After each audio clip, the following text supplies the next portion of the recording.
بچوں السلام علیکم۔ Class 5 subject Urdu.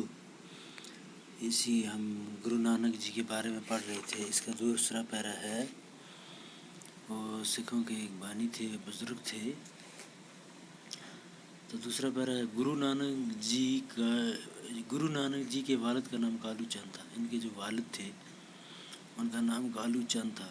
وہ سرکار میں گاؤں کا حساب کتاب لکھنے پر ملازم تھے، یعنی اس وقت کی جو گورنمنٹ تھی ان کے وہاں ملازم تھے، لکھنے پڑھنے کا کام کرتے تھے۔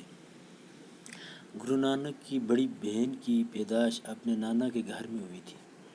گرو نانک کی جو بڑی بہن تھی اس کی پیدائش نانا کے گھر میں ہوئی تھی، اسی لیے انہیں نانکی یعنی نانکی کہتے تھے، یعنی اس کی پیدائش وہ نانا کے وہاں پلی بڑی تھی اور اسی لیے اس کو نانکی کہتے تھے۔ بڑی بہن کے نام پر ان کو بھی نانک یعنی نانا کا کہنے لگے۔ وہ آئندہ اسی نام سے پہچانے گئے، یعنی گرو نانک دیو جی کا نام جو گرو نانک پڑا وہ ان کے نانا کے رہنے کی وجہ سے نام رکھا گیا تھا۔ اور کالو چند کو یہ دیکھ کر رنج ہوتا تھا۔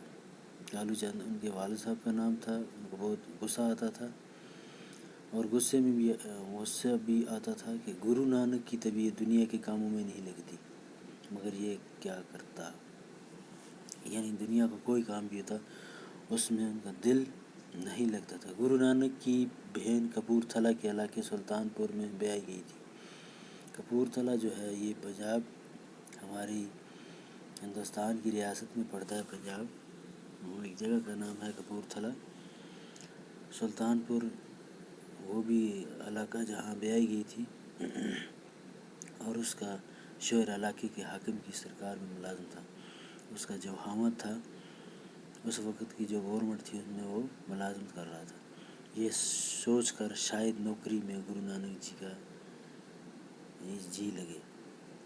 باپ نے یہ سوچا کہ یہ کام نہیں کرتا، چلو اس کو ملازم وہاں کی گورنمنٹ میں لگوا دیتے ہیں۔ گرو نانک کو بھی سرکار میں نوکر رکھوا دیا اور اس کو بھی وہاں ملازم رکھوا دیا، سرکاری ملازم لگے۔ وہاں بھی گرو نانک نے محتاجوں اور ضرورت مندوں کے لیے دان پان کا دروازہ کھول دیا۔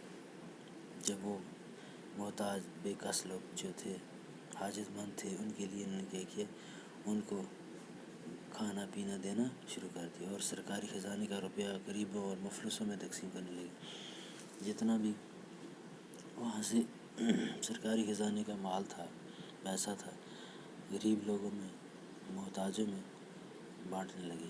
چنانچہ اسی ملازمت سے بھی الگ ہونا پڑا، پھر وہ ملازمت بھی انہوں نے چھوڑ دی۔